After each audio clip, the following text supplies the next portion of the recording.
Meus irmãos, a paz do Senhor. Abra sua Bíblia. Evangelho segundo escreveu João. O capítulo é o de número 20. E nós estaremos lendo a partir do versículo de número 19.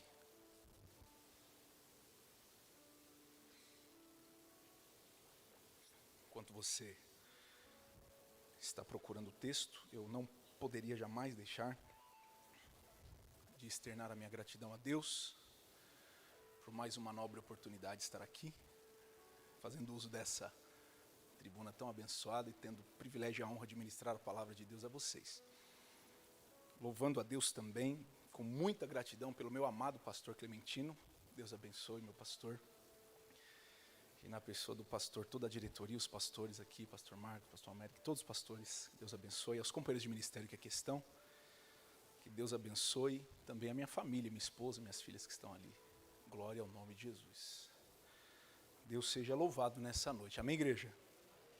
Aleluia. O João no capítulo 20, a partir do versículo 19, vai dizer assim: chegada, pois, a tarde daquele dia, o primeiro dia da semana, e fechadas as portas onde os discípulos, com medo dos judeus, se tinham ajuntado, chegou Jesus e pôs-se no meio, e disse-lhe: paz seja convosco. E dizendo isso, mostrou-lhes as suas mãos e o lado, de sorte que os discípulos se alegraram vendo o Senhor. Disse-lhe, pois, Jesus outra vez: paz seja convosco. Assim como o Pai me enviou, também eu vos envio a vós. E havendo dito isso, assoprou sobre eles e disse-lhes: recebei o Espírito Santo. Aqueles a quem perdoardes os pecados lhes serão perdoados, e aqueles a quem os retiverdes lhes serão retidos. Assim como você está, e se quiser manter a tua Bíblia aberta, gostaria de pedir a gentileza à igreja de fechar os seus olhos. Senhor Deus e Pai, o louvor e a honra e a majestade serão sempre do Senhor. Toda a glória pertence a Ti. E nós estamos aqui nesta casa de oração, precisando ouvir uma porção da Tua palavra. Fala conosco, Senhor. Fala com a Tua igreja. Nos melhora um pouquinho mais nessa noite. Qualquer interferência do mal, aleluia, seja repreendida no nome de Jesus. De que entre aquele que fala e o que ouve, haja o Teu Espírito, Senhor. Fala conosco, por Tua bondade e misericórdia. Amém.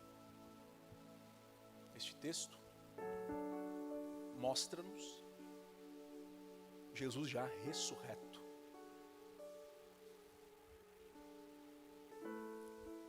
A princípio, e uma passagem que antecede este bloco de versículo que lemos, ele vai buscar dois discípulos que de repente, por uma falha em sua fé, deixam o local que deveriam estar e estão retornando à sua cidade. O texto vai dizer que Jesus os acompanha no caminho, os questionando: senhores, do que é que vocês estão falando? E eles vão dizer assim: o senhor não está sabendo? O Cristo morreu. Engraçado. É mesmo, é. E durante aproximadamente 3 horas de caminhada, se não me falha a memória, 65 estádios, dado a velocidade média de um homem caminhando, eles chegam para entrar em casa. Vocês conhecem o texto? Jesus vai fazendo como que está indo, e eles falam: não, vem, já é tarde, entra aqui. O texto vai dizer que quando Jesus parte o pão, a mesa, na mesa da comunhão, os olhos dele são abertos. E então Jesus desaparece. Uma outra visitação do Cristo é aqui. Porque Jesus, observe o contexto daquilo que lemos, os discípulos estão trancados em casa e há um sentimento predominante no coração de todos eles, que é o medo. Medo do quê? Medo porque o corpo do mestre desses homens desapareceu. Quem foi? Quem roubou? E é óbvio e totalmente natural que quem está fora não compreende as coisas que acontecem dentro. Porque enquanto alguém que não é mal instruído está achando que roubou, já há um coração preparado para entender que ninguém roubou, mas que ele ressuscitou e está vivo. Por isso que não adianta tentar explicar as coisas de Deus para quem não está aqui dentro. Porque é mistério. Porque é para nós. Porque é para a igreja. As coisas espirituais são para pessoas espirituais. Aleluia. Por isso que você entra num lugar desse de um jeito e sai de outro. Por isso que você entra aqui triste e sai alegre. Por isso que você entra aqui derrubado e sai cheio. Porque é para você. E está aqui nessa noite. Alguém já sentiu alguma coisa aí, irmão? É para a igreja. Jesus aparece no meio. E ele está prestes a dar algumas pequenas últimas instruções acerca da grande missão confiada à igreja. E aqui eu quero que você observe algo comigo muito importante. A missão de Cristo precisa ser observada porque ela precisa ser continuada. E é claríssimo nas Escrituras que Cristo vem para salvar. Cristo vem para trazer o homem a uma posição que ele não está mais.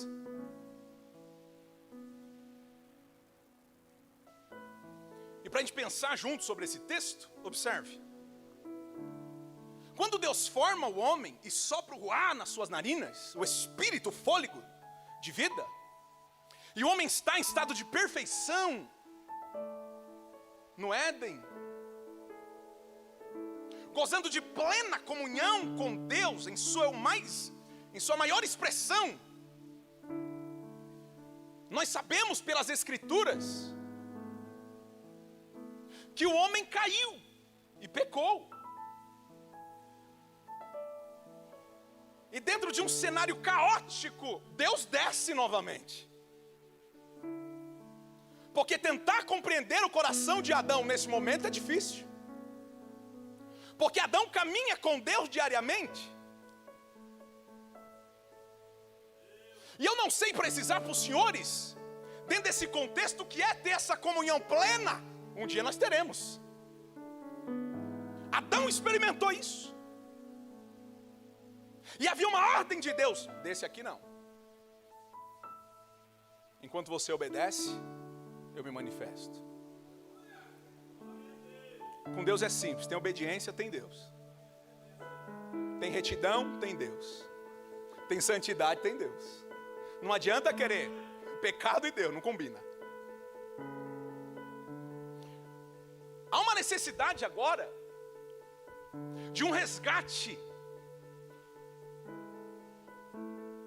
E dentro de um cenário de dor, Deus libera uma palavra.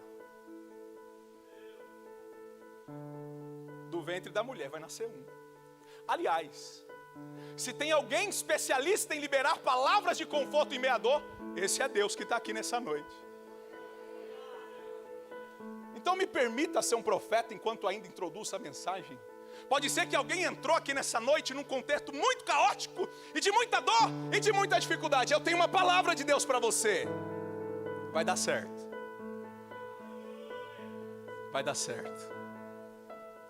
Se Deus estiver na frente, vai dar tudo certo. A questão é a seguinte: essa palavra de Deus liberada monta-nos um cenário soteriológico. É a salvação sendo propagada por Deus. É o início de um plano redentivo na história da humanidade. Contudo, senhores, quando nós falamos de salvação, nós precisamos observar pelo menos duas implicações. E a primeira delas é: alguém precisa querer ser o Salvador. E não é uma coisa tão simples. Segundo, alguém que possa realizar. Então, primeiro, alguém que queira. Segundo, alguém que possa. A lei do sacrifício aponta-nos a sombra, mas também aponta-nos a ineficácia de toda essa dinâmica, porque o sacrifício, pelo menos o dia da expiação, precisava acontecer pelo menos uma vez por ano, isso de forma continuada, porque a justiça de Deus não era plenamente satisfeita. Então, de uma vez por todas, alguém precisa querer e alguém tem que poder salvar a humanidade. E a Isaías, que é o profeta messiânico, vai nos dizer no capítulo 9, verso 6. Porque um menino nos nasceu e um filho se nos deu. E o principado está sobre os seus ombros. E ele se chamará o seu nome maravilhoso. Conselheiro, Deus forte, Pai da eternidade e Príncipe da paz. Todo louvor e glória a Jesus nessa noite. Porque Ele te buscou onde ninguém iria te buscar. Eita glória! Ele te achou onde ninguém poderia lhe achar. Eu olho para o rosto de cada irmão e irmã que está aqui nessa noite. Eu não conheço o teu passado, eu não sei de onde Deus te tirou, mas certamente tem gente aqui que dava trabalho. Tem gente aqui que talvez era desprezado, mas Jesus foi lá, lembra? Quem lembra aqui? Quem lembra onde Jesus precisou ir para te resgatar? Te perdoou quando ninguém poderia te perdoar. Te lavou quando ninguém poderia te lavar. Te remiu quando ninguém poderia te remir. Te encheu quando ninguém poderia te encher. Então toda honra, glória, louvor e majestade nessa noite ao Cristo ressuscitado que está aqui. Teravai de Oremi Calamaia. Está sentindo ele aí? Porque eu estou aqui, irmão. Porque não tem como não falar de Jesus e não sentir a tua presença. Quanto mais falamos de Jesus, mais sentimos Ele na casa. E eu sinto Ele aqui. Aleluia. Em algumas passagens de Jesus durante o seu ministério, Ele não só demonstrou que queria. Por exemplo, a Bíblia vai falar de um leproso. E lepra na Bíblia, por muitas vezes, fala de pecado. Esse leproso está à beira do caminho, Jesus está passando. Esse leproso, tomado de uma ousadia, ele diz assim: Jesus, se o Senhor quiser, pode me tornar limpo. Sabe o que o texto vai dizer, irmão? Que Jesus, estendendo a mão, tocou o leproso. Não pode. Por quê? Porque quem toca imundo ficaria? E o que foi que ele fez, se não pegar a nossa dor, nosso pecado, a nossa enfermidade, colocar sobre si e cravar na cruz do Calvário? Sabe o que é interessante? Que a resposta de Jesus foi: quero. Então ele quer. Achamos alguém que queira ser limpo, ser limpo, ser limpo, ser limpo. Eita da glória. Eu estou falando com gente limpa, com gente santa, com gente com vestes brancas, que ao soar da trombeta vai subir para a eternidade.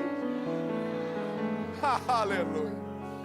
Se Deus é bom demais, meu irmão. Ele quer.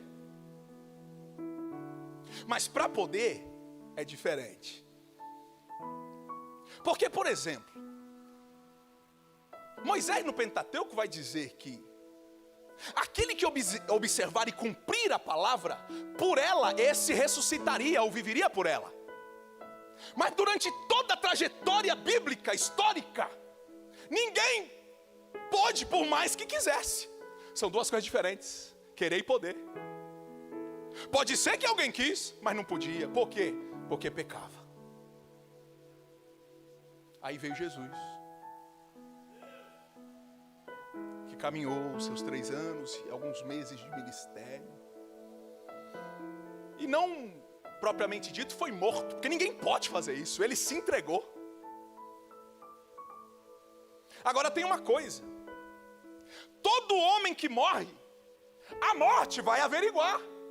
Por quê? Porque uma mácula dá autoridade e legalidade a ela para segurar. E assim como todos os homens, ela foi fazer isso com Jesus também. Morreu, minha vez. Deixa eu ver, eu vou procurar alguma coisa aqui. Não achou, irmão. Não é possível. Alguma falha. Não achou, irmão. As mãos. Não achou, porque eram mãos que curavam, mãos que abençoavam. A Bíblia diz que os cordéis da morte tentaram segurá-lo, mas não foram capazes de segurar o nosso Jesus. Aleluia! A morte não suportou Jesus, e no 3º dia está Ele vivo para a glória de Deus Pai. Quem pode celebrar a vitória do nosso Cristo nessa noite? Quem pode adorar a vitória do nosso Cristo nessa noite? Onde está a morte, a sua vitória? Tragada foi a morte na vitória.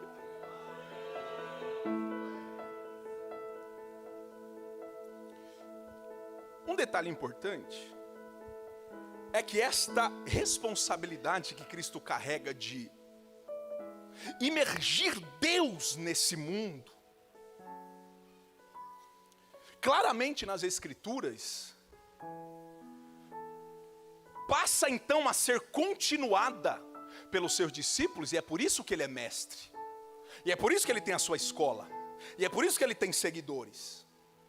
Agora Cristo sabe da nobre missão de pregar o Evangelho. Não só da nobre missão, mas da tamanha responsabilidade que é. Então, de forma alguma, o céu seria irresponsável de enviar alguém para usar. Ou seja, o céu não faria nada através de alguém, sem antes fazer algo em alguém. E aí eu aprendo. Primeiro ele faz em, depois através de mim. Sempre vai ser assim. Vamos entender o texto? Capítulo 4 do evangelista Mateus, verso 18. Jesus, andando junto ao mar da Galileia, viu 2 irmãos, Simão, chamado Pedro, e André, seu irmão, aos quais lançavam as redes ao mar, porque eram pescadores. 19, e disse-lhes: vinde a mim, e eu vos... Não, você está aqui. Você está no culto. E eu vos farei pescadores de homens. Interessante essa fala de Cristo, porque Ele está dizendo: eu vos farei. Vocês não são, não estão prontos, não estão preparados, não têm habilidade, mas eu vos farei. Então, durante essa minha caminhada terrena e essas passadas pedagógicas, eu vou formar vocês, ou seja, eu preparo vocês para depois fazer através de vocês. Primeiro Deus chama, ensina, molda as nossas crenças, os nossos paradigmas, os nossos problemas, vão todos caindo por terra quando o evangelho vai entrando.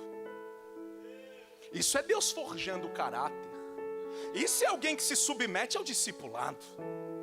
Ah, como é triste ver aquele irmão e aquela irmã que não quer andar segundo a Bíblia, porque talvez ele ainda não entendeu que andar segundo a Bíblia é andar como Jesus andou. Andar segundo a Bíblia é ser um verdadeiro discípulo de Jesus. Sim, Jesus está convidando esses homens a fazerem parte da sua escola, do seu discipulado. E durante algum tempo ele vai dedicar a sua vida em todas as suas ações para ensiná-los. O que é isso? É Deus fazendo neles, é Deus fazendo em nós. Se você observar Mateus 28, a partir do versículo 18, o texto vai dizer: e chegando Jesus falou-lhes dizendo: é-me dado todo o poder nos céus e na terra, portanto ide e fazei discípulos. Deu para compreender? Primeiro, ele diz: vinde e eu vos farei. E depois que está feito, ele diz: ide e fazei também discípulos em meu nome. É importante para a igreja compreender a missão dela na terra. Quando nós olhamos para esse texto, por que essa introdução? Quando nós olhamos para esse texto, que nós lemos aqui, a partir do verso 19, mais uma vez, toda essa configuração é obedecida. Por quê? Observe. Jesus se entregou à morte. Os discípulos agora, com medo das retaliações, se trancam em uma casa. Enquanto estão trancados, não produzem. E não estão produzindo claramente, porque há um desequilíbrio em algum de seus instintos. Ora, o pecado traz isso para a humanidade, porque Deus forma o homem em seu total equilíbrio, mas o pecado traz desequilíbrio em tudo. Uma das coisas que foi desequilibrada é o instinto de preservação, o instinto de proteção, de autoproteção. Logo, desencadeia o medo, um medo excessivo, porque nem sempre o medo é ruim. Na dosagem certa, o medo te livra de muita coisa, mas alterado pelo pecado, não. O medo ele vai além do que deveria ir. E agora, os discípulos estão sozinhos e com medo. E aqui eu preciso falar com vocês um pouquinho, porque o medo pode causar em nós efeitos que não deveriam causar. Só causam porque a gente permite. E o primeiro efeito que o medo causou nos discípulos foi se esquecer que Jesus já tinha avisado: eu vou morrer, mas eu vou ressuscitar, então fique em paz.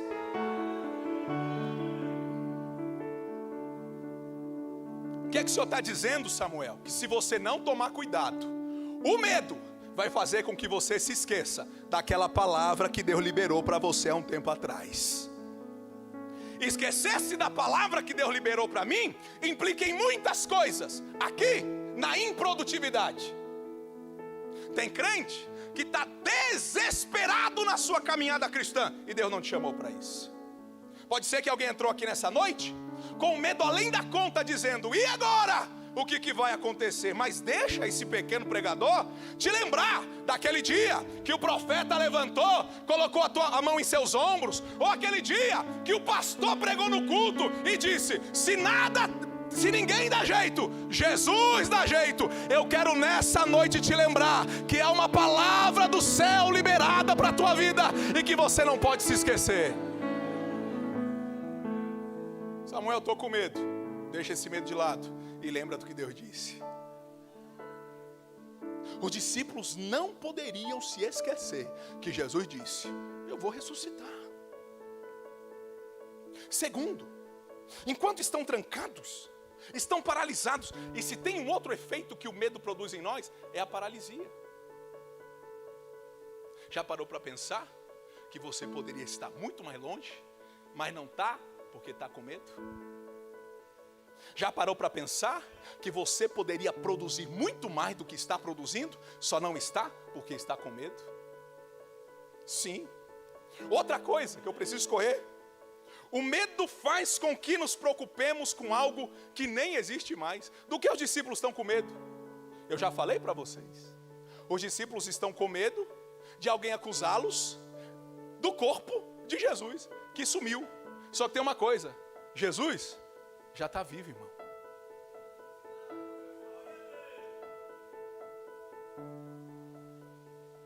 Você sabia que estudos dizem que 85% dos problemas que nós adotamos para nós mesmos nunca existiram?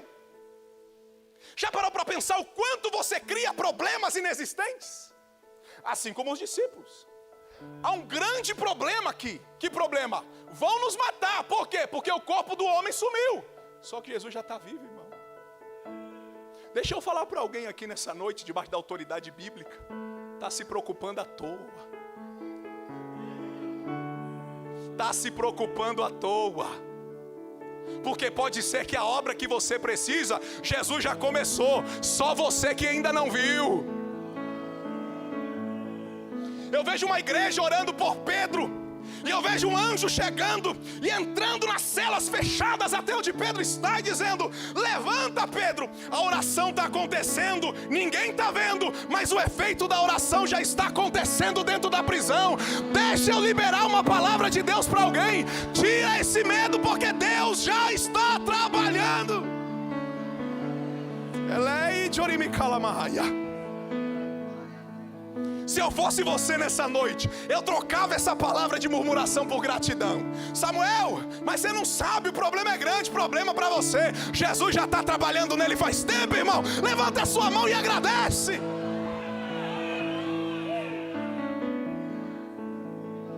Não faz sentido.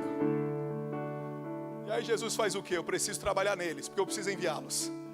Eu preciso fazer uma obra neles, porque eu preciso enviá-los. E eu não posso enviá-los da forma que estão. Então Jesus faz o quê? Eu vou entrar com grande poder e glória, para eles entenderem quem é o Deus que eles estão servindo. Olá, Maia. Deixa eu falar para alguém aqui. Jesus vai chegar na história de alguém de maneira espantosa, diz o Senhor para alguém nessa noite.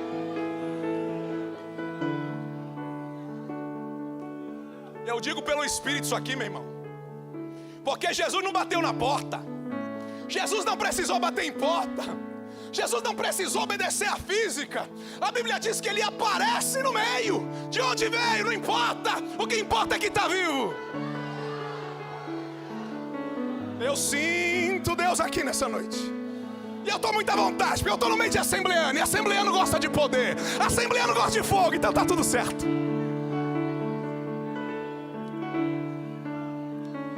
Jesus aparece no meio. Só que tem uma coisa, os discípulos estão com. Mas aí Jesus vai fazer um negócio. O que, pastor? Vai mostrar a mão. E vai mostrar o lado. E a Bíblia diz que vendo os discípulos se cadê o medo? Cadê o medo? Jesus chegou, cadê o medo? Jesus apareceu, cadê o medo? Jesus manifestou, cadê o medo? Pastor, precisou sair da casa? Não. Pastor, precisou mudar alguma coisa? Não. Pastor, precisou mudar de lugar? Não. No mesmo lugar, na mesma casa onde tinha medo, agora tem alegria. Por quê? Porque Jesus chegou e ele vai chegar na casa de alguém aqui nessa noite. Quem pode adorar, irmão? Quem pode adorar? Jesus vai mudar o teu estado emocional nessa noite. Se tu entrou triste aqui, ele vai mostrar a mão furada, ele vai mostrar o lado, ele vai dizer: tô vivo, tô vivo, tô vivo, tô vivo. Alegra esse coração, meu irmão.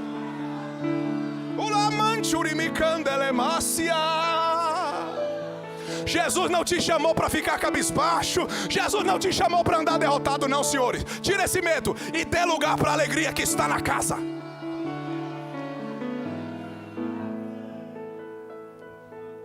Como meu pai me enviou, porque já trabalhou neles. Acabou o medo, acabou o problema. Estão pronto? Estou pronto, Jesus. Então tem que liberar outra palavra para vocês.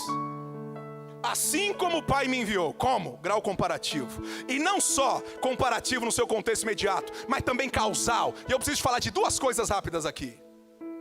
Como o Pai me enviou? Primeiro, Para eu ser enviado, eu preciso entender como Deus enviou o Filho. Porque se eu não entendo, eu não cumpro a missão direito. Então, é de extrema importância que eu observe a causa. Por que é que Jesus veio? Trazer vida, trazer luz, trazer salvação. E assim como Ele traz, Ele quer que você leve também. Essa é uma noite para a timidez ficar de lado, porque tem vidas esperando você abrir a boca para demonstrar e derramar vida sobre eles. Assim como o Pai me enviou, eu vos envio também. Causa. Segundo, que eu preciso parar. Causa. Como que Jesus veio? Vou te falar. Jesus nasce, cresce, é batizado, vai para o deserto, cheio do Espírito. Que o texto também nos sugere conduzido pelo Espírito. Jesus vai conduzido pelo Espírito ao deserto. 40 dias de jejum. Mas quando sai, não sai cheio do Espírito. A Bíblia vai dizer que Jesus sai no poder do Espírito. Como o Pai enviou Jesus? Cheio do Espírito Santo. Estão querendo acabar com esse negócio. Estão querendo parar de falar de enchimento. Estão querendo fazer manobra teológica para dizer que não tem língua estranha, que batismo com o Espírito Santo é daqui. Retalho teológico, tentando arrumar conversa. Mas a Bíblia é viva e eu ainda creio que Jesus enche crente, irmão. Você está aí, irmão? Você está aí? Ô glória, ô glória, ô glória, ô glória, ô glória, ô glória. Como o Pai me enviou, eu vos envio. E já que eu estou cheio, eu sopro em vocês o Espírito Santo, para que vocês sejam cheios também. Jesus sabe, pastores, que não tem como pregar o Evangelho, não tem como cumprir a missão de Cristo sem o poder do Espírito Santo. É claro que aqui ele está demonstrando de maneira muito simplificada o que ocorreria em dias depois. Por quê? Porque a Bíblia diz que, tendo dito isso, soprou sobre eles o Espírito. Jesus falou por 3 anos e meio. E antes de ser assunto ao Pai, ele disse: ficai em Jerusalém, porque eu vou encher vocês. E Atos 1:8 vai dizer: mas recebereis poder, irmão, e ser-me-eis testemunha. Esse é um tempo da igreja se levantar e começar a pregar o Evangelho. Esse é um tempo de parar de se preocupar só com 4 paredes e anunciar Jesus para quem precisa. Então nessa noite, em o nome de Jesus, seja cheio do Espírito Santo.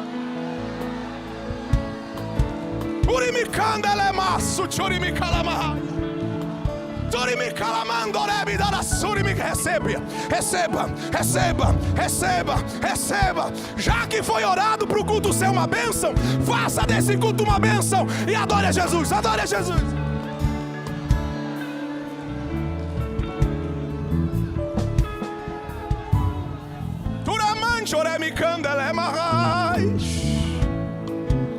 Seja cheio e pregue o Evangelho.